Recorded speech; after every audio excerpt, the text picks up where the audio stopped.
Salam jumpa kembali bagi kita semua. Hari ini kita akan belajar mata kuliah pembimbing Perjanjian Baru. Dalam pertemuan ini kita akan membahas lanjutan dari surat Paulus, mulai dari kitab Kolose 1-2 Tesalonika. Sebelum kita memulai perkuliahan ini, kita berdoa. Terima kasih Bapak, kami bersyukur hari ini kami boleh bertemu kembali untuk membahas lanjutan surat Paulus, mulai dari Kolose 1-2 Tesalonika. Ajar kami untuk memahami kebenaran dari tulisan-tulisan Paulus ini, untuk dapat kami pahami dan bisa kami gunakan untuk pelayanan kami kelak. Dalam nama Yesus kami berdoa. Amin. Baik, saya akan mencoba memberikan ulasan tentang lanjutan dari topik kita minggu yang lalu. Minggu yang lalu kita telah membahas kitab mulai dari Galatia, Efesus, Filipi. Sekarang kita lanjut pada surat Kolose. Nah, kitab Kolose ini ditulis oleh Paulus. Tetap ditulis oleh Paulus. Nah, tema dari kitab Kolose ialah keunggulan Kristus. Ditulis sekitar tahun 62 tahun Masehi. Nah, kita melihat latar belakang penulisan surat Kolose. Kota Kolose terletak dekat Laodikia di bagian barat daya Asia Kecil.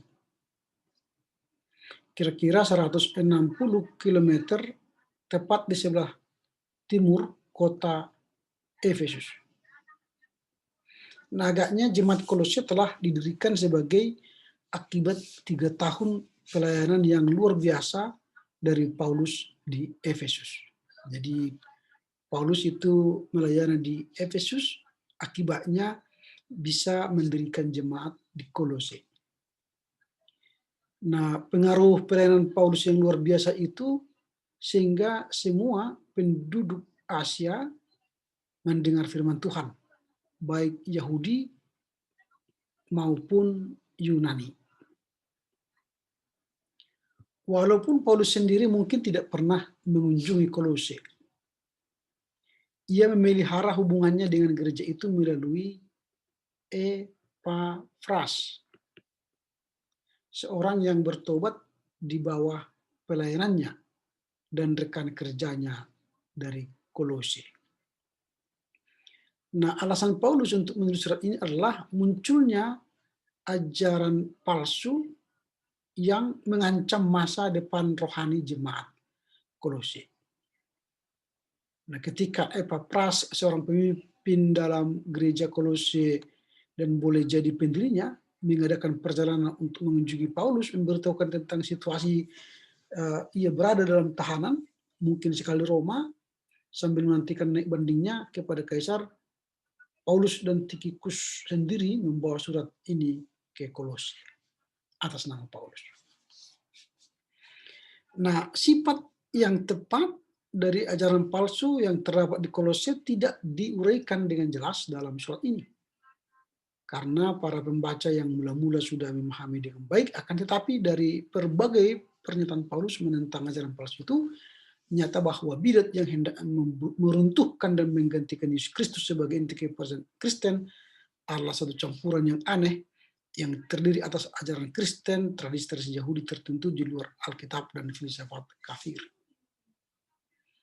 Nah, itu latar belakang kitab Kolose.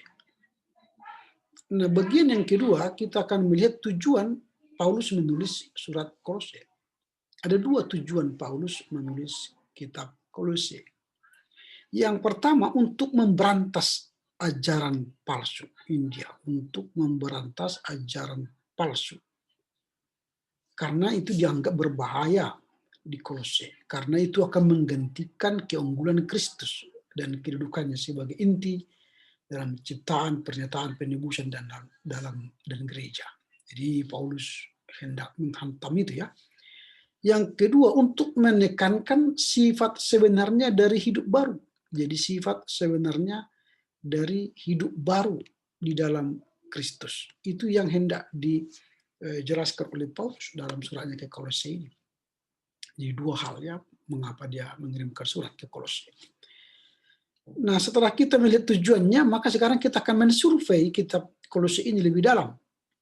Nah, setelah menyampaikan salam jemaat dan mengungkapkan rasa syukur karena iman, kasih, dan pengharapan mereka, karena mereka terus-menerus maju sebagai orang percaya, maka Paulus memusatkan perhatian pada dua pokok persoalan yang penting, yaitu ajaran yang betul atau ajaran yang benar, dan nasihat-nasihat praktis.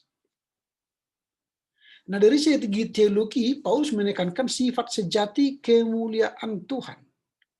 Sifat sejati kemuliaan Tuhan Yesus Kristus.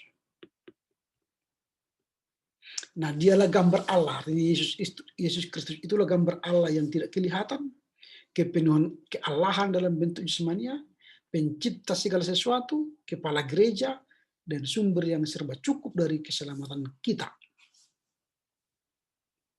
Nah, itu yang survei yang mendalam kalau kita periksa nanti surat Kolose ini. Kemudian dalam nasihat-nasihat praktisnya, Paulus mengimbau agar hidup ini didasarkan pada kecukupan dari Kristus sebagai satu-satunya cara untuk maju dalam kehidupan Kristen. Nah, itu yang kita lihat survei yang mendalam tentang Kolose. Nah, kalau kita sudah melihat survei yang mendalam, maka kita akan melihat ciri-ciri dari surat Kolose ini. Ada 3 ciri surat Kolose. Yang pertama, Kolose memusatkan perhatian pada kebenaran. Jadi memusatkan perhatian pada kebenaran, rangkap 2, dari keutamaan Kristus dan kesempurnaan orang percaya dalam Dia. Jadi memusatkan perhatian pada kebenaran rangkap 2 dari keutamaan Kristus dan dari kesempurnaan orang percaya. Jadi ini rangkap 2 ya. Yang kedua, ciri utama dari Kolose ini adalah dengan tegas meneguhkan kepenuhan keallahan Kristus. Meneguhkan kepenuhan keallahan Kristus. Dan berisi salah satu bagian yang paling agung di PB mengenai kemuliaannya. Yang ketiga, sering dianggap sebagai surat kembar bersama kitab Efesus, karena keduanya mempunyai beberapa persamaan dalam hal isi dan ditulis kira-kira pada waktu yang sama. Jadi seperti surat kembar, Kolose dan Efesus itu kayak surat kembar. Itu ciri utama dari Kolose ini. Nah, sekarang kita melihat garis besar penulisan Kolose, yang selain pendahuluan biasanya itu ciri khas Paulus, ada salam, ada ucapan syukur, dan doa. Lalu bagian yang pertama yang kita lihat ialah ajaran yang penuh kuasa, penebusan orang percaya. Itu yang pertama yang kita lihat. Lalu itu akan ada nanti keutamaan Kristus yang mutlak, lalu pelayanan Paulus dalam rahasia Allah di dalam Kristus, lalu berbagai peringatan terhadap ajaran sesat. Bagian yang kedua yang akan kita lihat ialah pengarahan-pengarahan praktis kehidupan orang percaya. Nanti ada perilaku pribadi orang percaya, lalu kemudian hubungan rumah tangga orang percaya, lalu pengaruh rohani orang percaya, lalu kemudian penutup. Nah, itulah garis besar dari kitab Kolose. Nanti kalian baca rincian-rincian yang telah saya buat di sini ya. Itulah bagian yang pertama kita lihat dari surat Kolose. Nah, sekarang kita masuk pada surat yang kedua, yaitu 1 Tesalonika. Kita akan melihat 1 Tesalonika. Nah, 1 Tesalonika ini tetap penulisnya ialah Paulus. Tema utama dari Tesalonika ialah kedatangan Kristus. Ditulis sekitar tahun 51 Masehi. Nah itu. Nah kita masuk pada latar belakang. Nah Tesalonika terletak sekitar 160 km di sebelah barat daya Filipi. Nah, jadi 160 km ya, 160 km dari sebelah barat daya Filipi. Kota ini adalah ibu kota dan pelabuhan yang paling terkemuka di Makedonia, sebuah provinsi Romawi. Nah, di antara penduduk yang berjumlah 200.000 adalah masyarakat Yahudi yang kuat. Nah, ketika Paulus mendirikan gereja di Tesalonika pada zaman perjalanan misionernya yang kedua, pelayanan yang berhasil di wilayah itu dihentikan sebelum waktunya karena permusuhan di kalangan Yahudi. Nanti kita baca itu di Kisah Rasul 17 ayat 1-9. Karena terpaksa meninggalkan Tesalonika, Paulus pergi ke Berea di mana sekali lagi pelayanan singkat yang berhasil dihentikan oleh penganiayaan yang timbul karena orang Yahudi mengikuti dia dari Tesalonika. Kemudian Paulus pergi ke Athena, di mana Timotius bergabung dengannya. Lalu Paulus mengutus Timotius kembali ke Tesalonika untuk menyelidiki keadaan jemaat yang masih muda itu, sedangkan Paulus pergi ke Korintus. Nah, setelah menyelesaikan tugasnya, Timotius pergi ke Korintus untuk melaporkan pada Paulus mengenai gereja di Tesalonika. Nah, sebagai tanggapan atas laporan Timotius, Paulus menulis surat ini. Mungkin 3-6 bulan setelah gereja itu dimulai.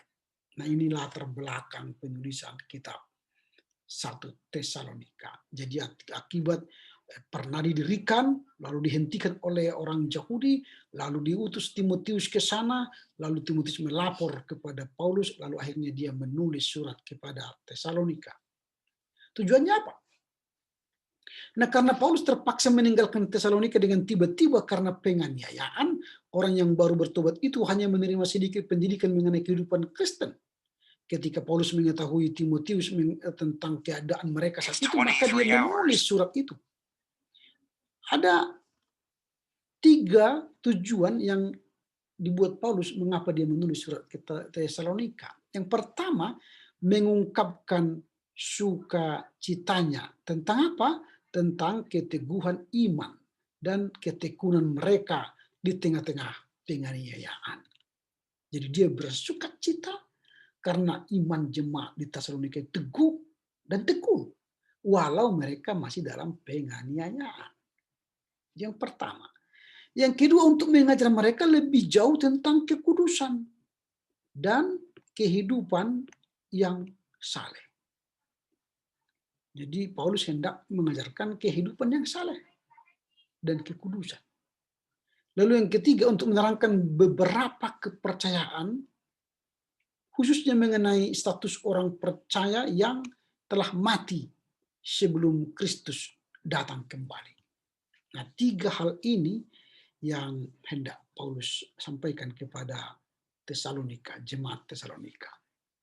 Itu tujuannya. Nah, sekarang kita melihat survei lebih mendalam tentang kitab Tesalonika ini. Nah, setelah Paulus memberi salam kepada jemaat itu, Paulus dengan sukacita memuji jemaat Tesalonika atas semangat dan iman mereka yang tabah di tengah segala penderitaan. Lalu Paulus menanggapi kecaman dengan mengingatkan mereka akan kemurnian motivasinya, kesungguhan kasih dan perhatiannya kepada mereka, serta kelakuannya yang jujur di tengah mereka. Lalu Paulus menekankan perlunya dan pentingnya kekudusan dan kuasa dalam kehidupan orang Kristen.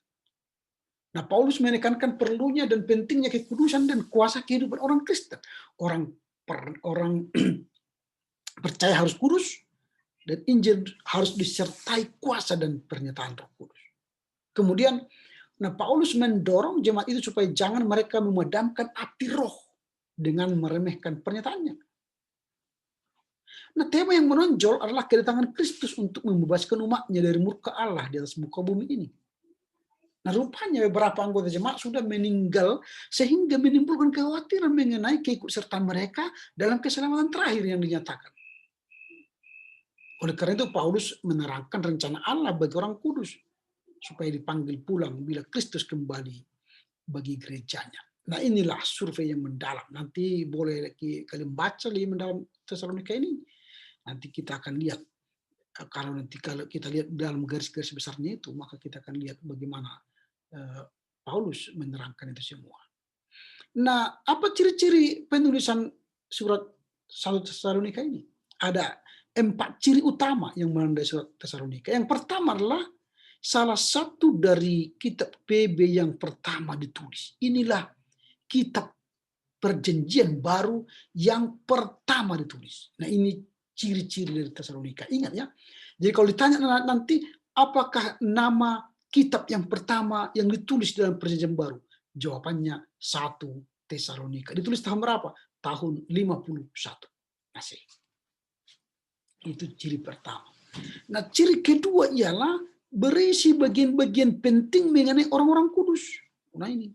Jadi kalau kalian nanti bertanya di manakah teks tentang orang kudus, lihatlah di 1 Tesalonika. Jadi orang kudus yang sudah mati, yang dibangkitkan oleh Allah ketika Kristus kembali untuk mengangkat gerejanya. Yang ketiga, pasal ini berisi petunjuk tentang kedatangan Kristus. Artinya bagi orang percaya menanti-nanti kedatangan Kristus, bagaimana itu? Nah, lihatlah di 1 Tesalonika. Dan yang keempat, memberikan wawasan yang unik. Mengapa disebut wawasan yang unik? Karena mengenai kehidupan gereja tahun 50-an yang belum dewasa, tapi penuh semangat. Dan yang kedua, mengenai mutu pelayanan Paulus sebagai perintis pemberita Injil. Inilah 4 ciri dari kitab 1 Tesalonika. Nah, sekarang kita melihat garis besar penulisan 1 Tesalonika. Selain salamnya, ada salam Kristen, salam Paulus. Kemudian bagian yang pertama ialah tema terima kasih pribadi Paulus karena orang Tesalonika yang bertekun tadi. Dia bersukacita tentang hidup baru mereka dalam Kristus. Lalu Paulus mengenangkan peranannya dalam hidup mereka. Lalu kemudian Paulus mendoakan kesempatan kunjungan kembali serta kemajuan rohani, kemantapan mereka dalam kekudusan. Itu bagian yang pertama. Terima kasih pribadi Paulus karena orang Tesalonika begitu baik bersukacita dalam Tuhan. Walaupun dalam penginayaan tadi ya. Lalu yang kedua ialah pengarahan praktis Paulus bagi jemaat Tesalonika mengenai kekudusan seksual, mengenai kasih persaudaraan, mengenai kerja jujur, mengenai kedatangan Kristus, lalu mengenai kehormatan bagi pemimpin rohani, mengenai kehidupan Kristen, mengenai pengenalan rohani. Itu nanti diuraikan oleh Paulus di bagian yang kedua ini, pengarahan praktis Paulus bagi jemaat Tesalonika. Lalu bagian yang terakhir adalah penutup. Nah inilah kitab 1 Tesalonika telah kita bahas setelah tadi kitab Kolose. Nah sekarang kita akan melihat kitab yang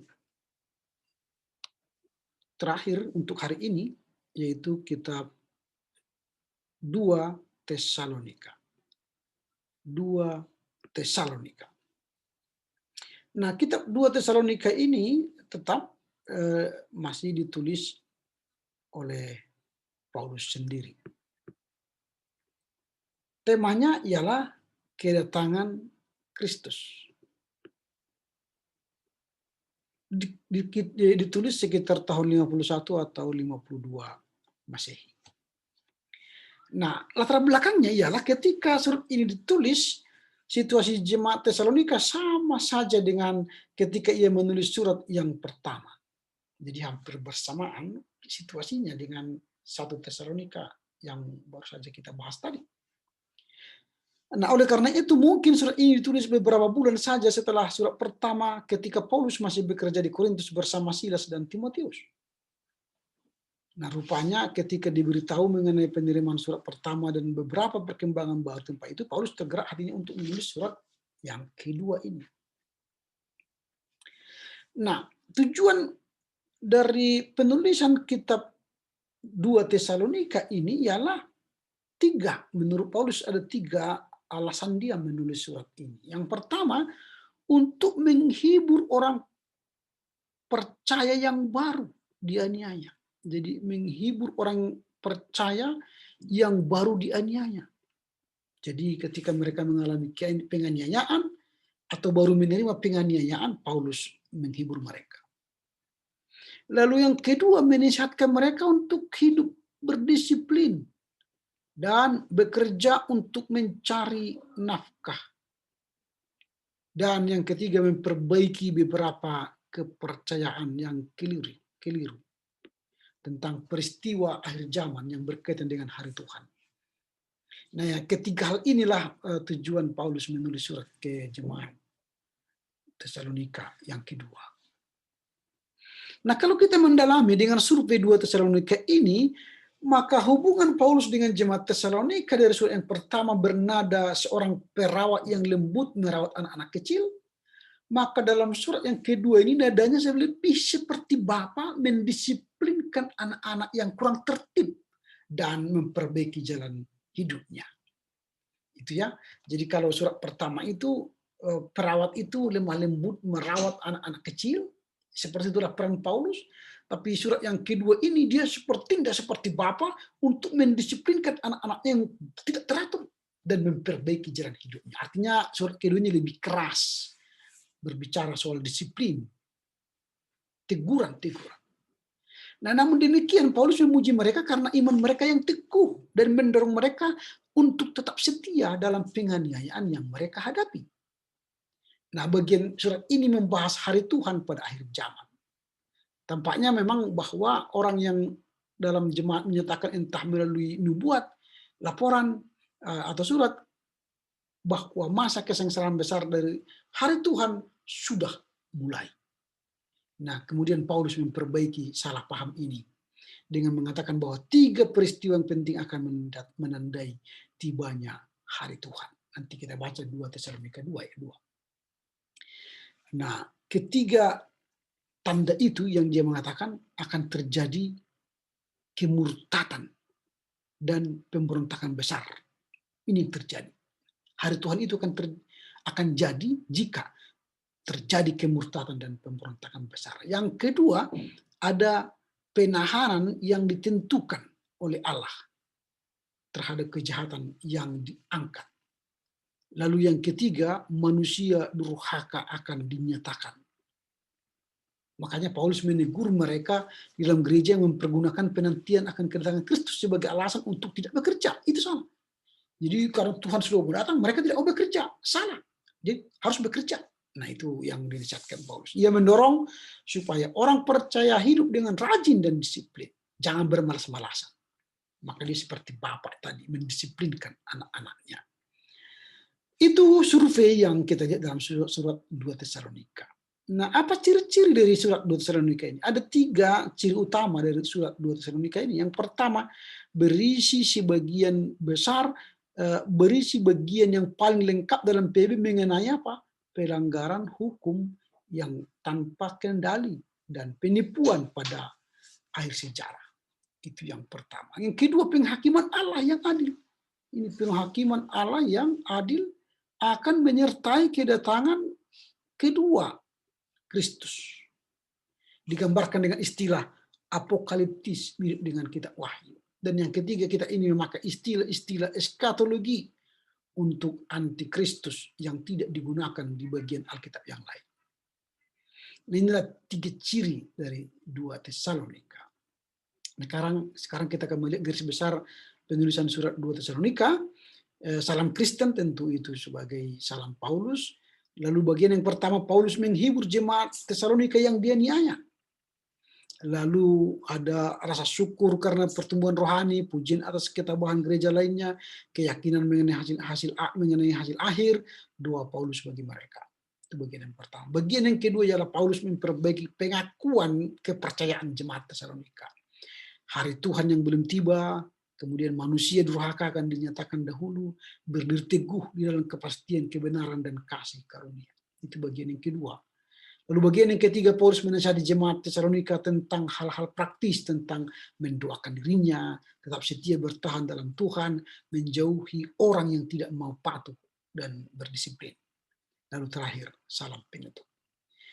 Nah, inilah bagian yang ketiga dari kitab yang kita bahas satu hari ini mengenai kitab 1 surat 2 Tesalonika. Nah, dengan demikian berakhirlah perkuliahan kita hari ini dengan 3 kitab, dan minggu depan kita akan lanjut pada kitab-kitab surat pastoral Paulus yang akan semakin kita tahu bagaimanakah surat-surat pastoral Paulus itu. Nah, kiranya Tuhan menolong saudara nanti diulang-ulang lagi membaca materi ini dan menonton video ini supaya saudara-saudara semakin memahami dan mengenal perjanjian baru. Tuhan Yesus memberkati saudara, terus belajar dan semangat. Baik, kita menutup perkuliahan kita ini, marilah kita berdoa. Terima kasih Bapa, kami bersyukur karena perkuliahan ini telah berakhir. Kiranya Tuhan memampukan kami untuk menolong, memahami, mengerti kitab Kolose 1-2 Tesalonika. Terpujilah Engkau Bapa, kiranya Tuhan terus memberkati orang tua kami, supaya mereka sehat panjang umur dan memberkati pekerjaan mereka, sehingga dapat memuliakan kami di STT. Berkati sivitas akademika, dosen dan pegawai, dan seluruh mahasiswa supaya proses perkuliahan berjalan dengan baik. Berkati kota kami, kota Yerusalem, dan seluruh bangsa dan negara kami. Dalam nama Yesus kami berdoa. Amin. Baik, selamat istirahat, selamat berakhir pekan, dan salam buat keluarga. Horas Yahobu, Ahoy, dan menjuah-juah.